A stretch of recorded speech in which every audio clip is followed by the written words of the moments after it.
Namaste. So welcome to meditation today. So we've been looking at the last few weeks. We've been just working with the beautiful words of Thich Nhat Hanh, who's the wonderful Buddhist monk. And so I wanted to share with you a practice that he shared with the people at Plum Village, which was the retreat that they have in France. And so a lot of the people who lived there were from his group. And so very often families lived together who were all practicing Buddhism. So it's sort of just worth remembering that when you hear this practice. So he talked about us having different rooms in our house for different things. And so there might be a room for, we've got a room for sleeping in, we've got a room for eating in, maybe a room for relaxing, watching television, we have a bathroom. And he says, but how many of you have in your room, in your house, a room for mindfulness? And he says, it doesn't have to be anything big, but a small room. And he said, you could have it just very simple, simply decorated, just with some comfortable cushions or chairs, combination of cushions and chairs, so you can go and sit and be comfortable. And maybe have in there, you might like to keep some flowers in there. And he said also a small bell or a singing bowl, something that rings, that resonates.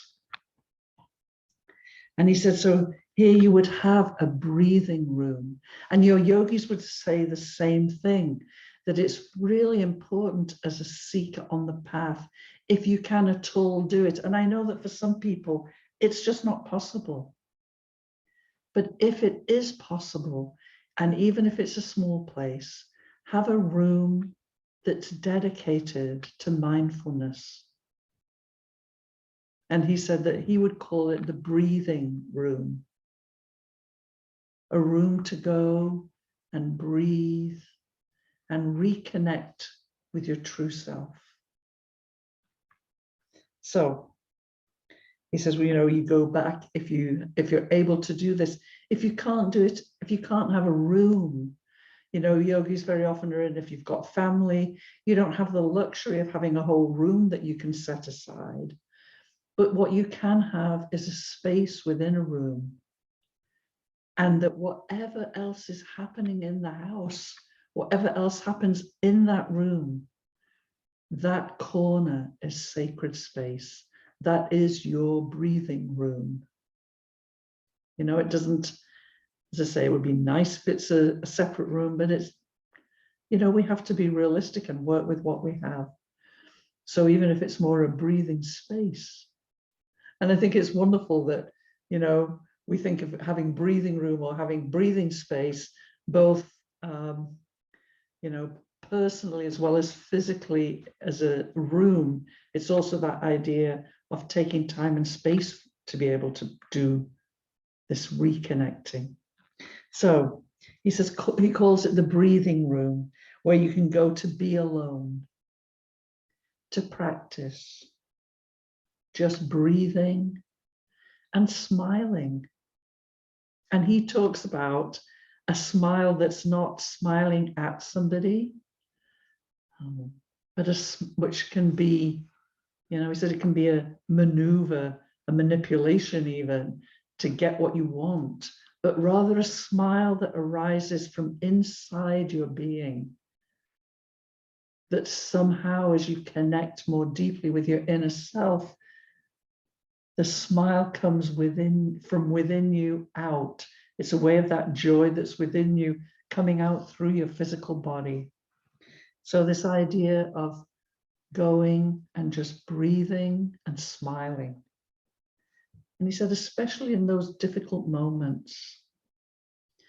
And the chances are we've all tried that to with varying degrees of success, because that it's not dissimilar to the old idea of when you're getting angry or frustrated, count to 10.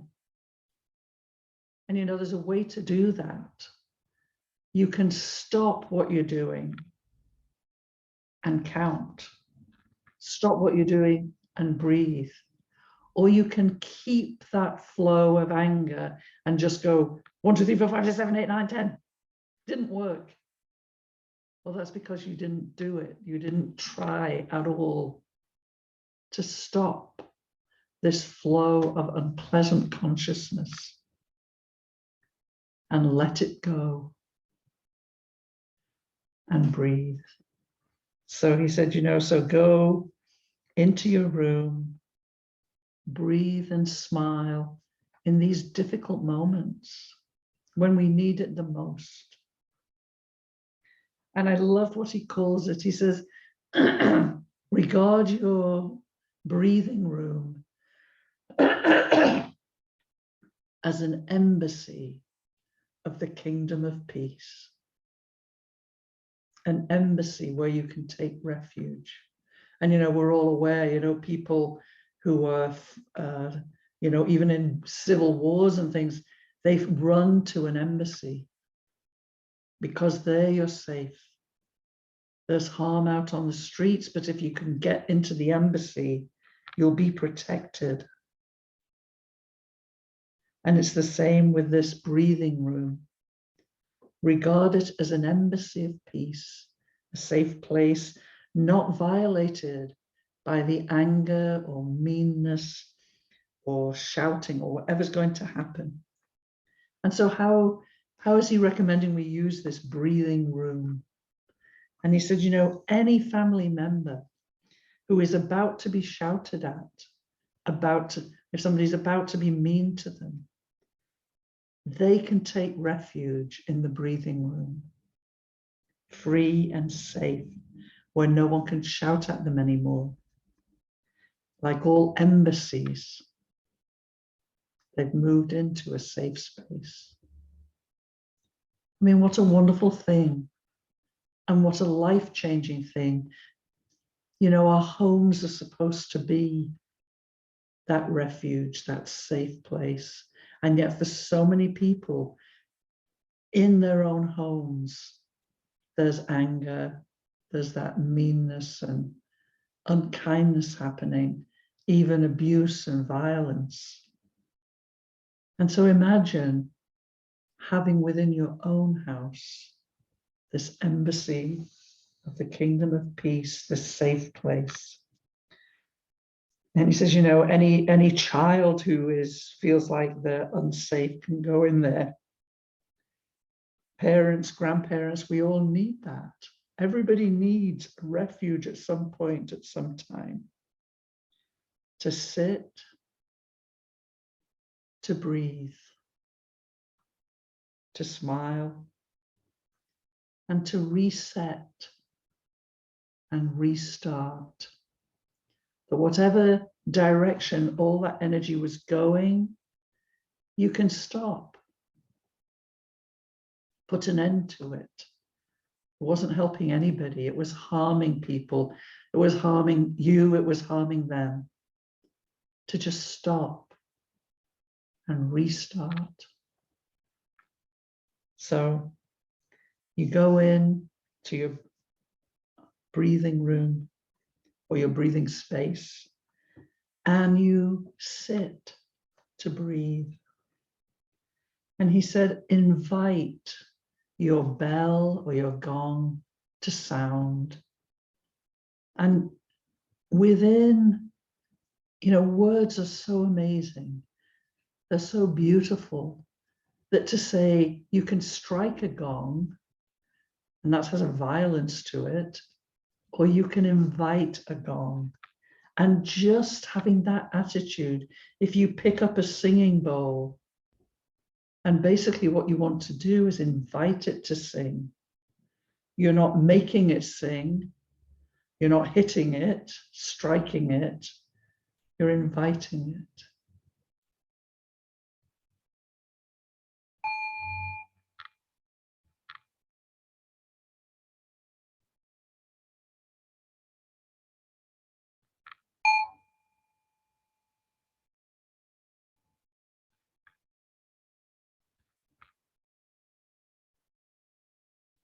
So you want something that makes a beautiful sound. And Thich Nhat Hanh said that sound, you want a sound that calls you home, calls you back to your true self, out of whatever old habit of energy you have slipped into. And so you go and you sit and you sound, you invite the bell to sound and begin to breathe. And the interesting thing about it is, as that bell sounds, it helps not just you, but it helps anybody else, everybody else who's in the house. And so he gives an example, this is just an example. It can be within your house, but if the person that you're having a problem with isn't there, you can still do this. You can still do this practice. But this is an example for example, of a husband and wife who are having an argument. And the husband walks away. And the wife's in the kitchen and she's preparing vegetables for dinner. And there's some anger and irritation between them. So the husband leaves and she hears the door of the breathing room open and close. And then she hears the sound of the bell. So this has an effect on her too. He's already in there breathing, coming back to himself. And when she hears that, she knows what's happening. She knows that that anger and irritation that he was expressing, he is choosing to let it go. And they may have a child, and children do what they can to distract or avoid those sort of experiences. It's really traumatic for a child to see their parents being angry with one another.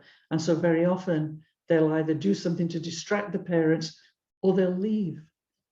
So often a child will go to another room so they don't have to be a part of it. So now the child also hears the sound of the bell. And the child knows, oh, it's over. It's over. I'm safe.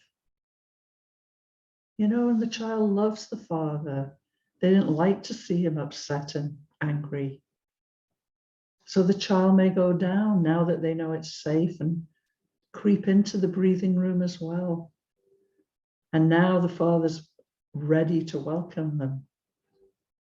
And they too can come and sit and breathe. And so he rings the bell again, this time to invite the child to breathe with him.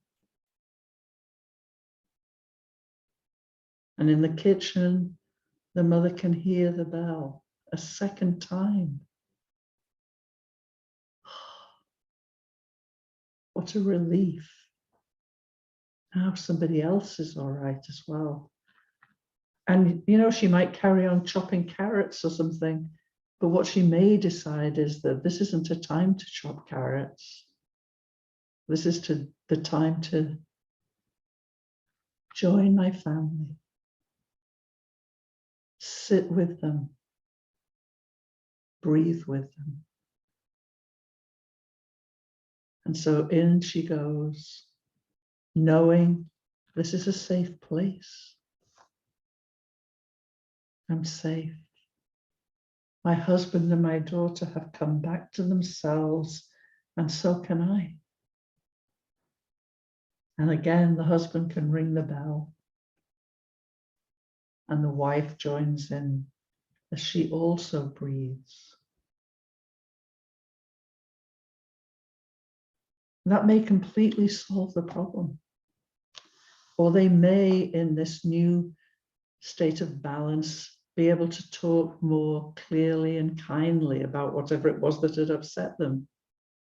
But they might not even need those words. Just the breathing is enough. And Thich Nhat Hanh said, What a beautiful, beautiful scene. How many people ever do that? How many fix the damage they've caused by taking responsibility, each one, for saying, let me solve this. Let me stop my anger and my frustration or my bad attitude or my meanness. Excuse me while I go and recenter in my soul. It takes courage. It takes humility. You know, parents, it's so hard as a parent. Some parents never do it. Some parents are good at it, but some parents never do it, which is to admit their part in something. And in a way, when the husband walks away and goes to the breathing room, he's saying, I was not all right. I was not my true self. I'm going away until I can come back, ready to offer something better. And you know, it doesn't have to take long. It could just take a couple of minutes. 10 breaths would be amazing. When you get good at it, one breath would do it. One breath done with humility, with consciousness. One breath can change all of that anger. And let's face it, chances are it won't be one breath. It might take you 3 or 4 or 10 or 12.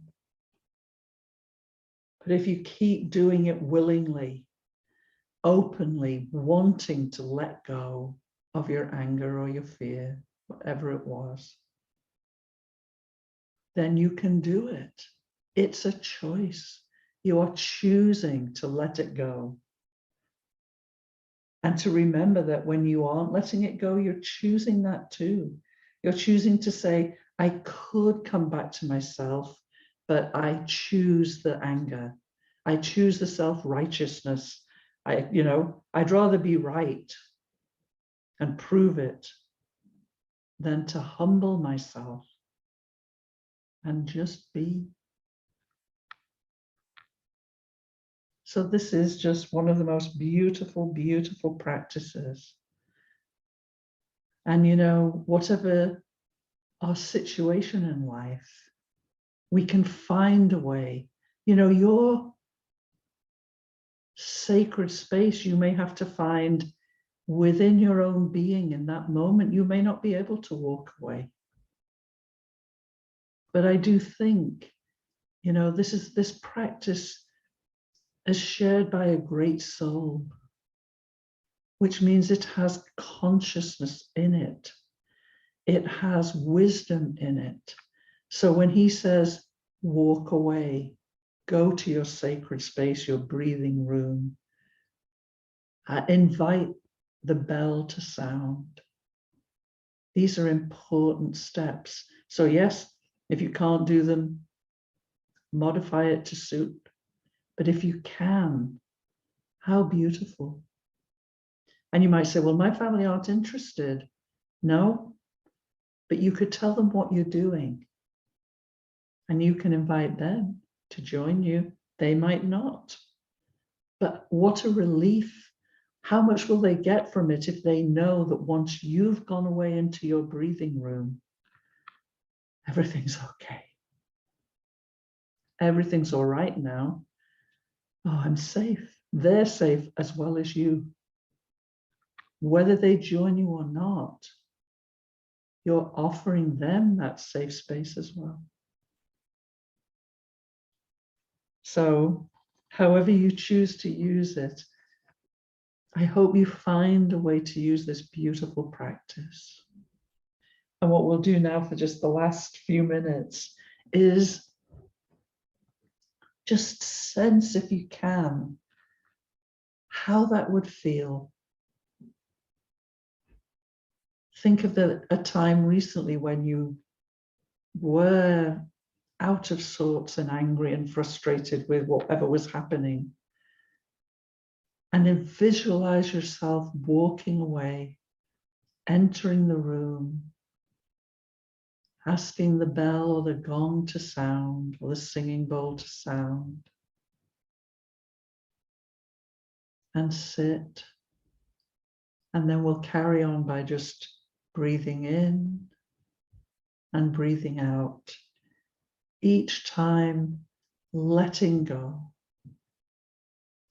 So let's do that together for the next few minutes.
And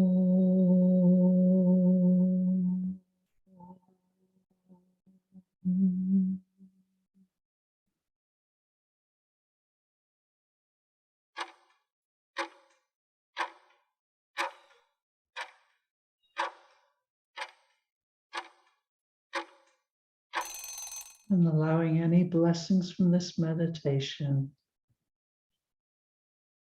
to fill your whole being. Your intuition, mind and emotions, life force, and your physical body as you tense and relax your arms and legs, and just tilting your body side to side, making smaller and smaller arcs, and dropping your chin to your chest, and moving either side to side, or full circles if you've got no neck problems. Going one way and then the other.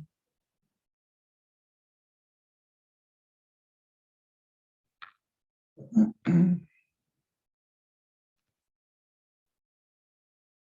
just gently opening your eyes. This is such a beautiful practice. And it makes, if you get good at it, if you keep practicing it, then it comes to you during your day when you realize you know how to do this. You know how, when your energy's starting to rise up in anger or in fear or if you're hurt or anxious, that you know how to breathe, how to pause, how to stop that flow and return to this core of your being. Have a wonderful time with this practice and use it in a way that works for you. Namaste.